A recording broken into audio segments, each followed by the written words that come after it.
ఏది అయినా ట్రై చెయ్యి ఆచి చికెన్ మసాలా. ఆచి చికెన్ మసాలా. అప్కమింగ్ సినిమాల ప్రీ రిలీజ్ బిజినెస్ వార్తలు సోషల్ మీడియాని షేక్ చేసి పడేస్తున్నాయి. ముఖ్యంగా భారీ అంచనాలున్న సినిమాల విషయంలో డిజిటల్ డీల్ నంబర్ సినిమా మీద ఎక్స్పెక్టేషన్స్ ని నెక్స్ట్ లెవెల్ కి తీసుకువెళ్ళిపోతున్నాయి. అసలు ఆ రేంజ్ లో బస్ క్రియేట్ చేస్తున్న సినిమాలేంటి, వాటి బిజినెస్ డీల్ నంబర్స్ ఏంటో చూసేద్దాం.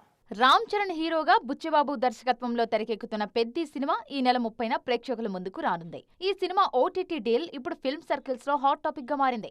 గతంలో ఏ తెలుగు సినిమాకు రాని రేంజ్ లో అన్ని భాషలకు కలిపి ఈ సినిమా డిజిటల్ హక్కులు 130 కోట్లకు అమ్ముడయ్యాయి అన్నది ఫిల్మ్ నగర్ టాక్. వారణాసి విషయంలోనూ ఇదే రేంజ్ లో డిస్కషన్ జరుగుతోంది. 100 కోట్ల ఆఫర్స్ క్యూ కడుతున్నాయన్న ప్రచారం జరుగుతోంది.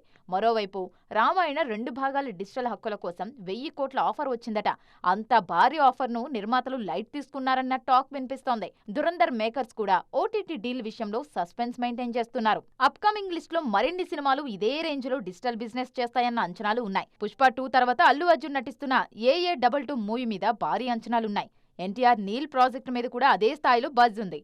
యష్ టాక్సిక్ కూడా బిగ్ నెంబర్స్ ను టచ్ చేసే ఛాన్స్ కనిపిస్తోంది. ప్రభాస్ హీరోగా తెరకెక్కుతున్న ఫౌజీ, స్పిరిట్, కల్కి 2 సినిమాల విషయంలోనూ కూడా అదే టాక్ ఉంది. అయితే ఈ డీల్స్ విషయంలో ఓటీటీ సంస్థల కండిషన్స్ మాత్రం టెన్షన్ పెడుతున్నాయి. చెప్పిన టైంకు సినిమా రిలీజ్ అయ్యి అనుకున్న రేంజ్ లో హిట్ అయితే ఓకే, లేదంటే ఈ డీల్స్ విషయంలో కోత తప్పదన్న కండిషన్స్ ను ఓటీటీ సంస్థలు ముందే చెప్పేస్తున్నాయి. మరి అన్ని హార్డిల్స్ దాటి ఎన్ని సినిమాలు ఈ రేంజ్ లో డీల్స్ ఓకే చేయించుకుంటాయో చూడాలి.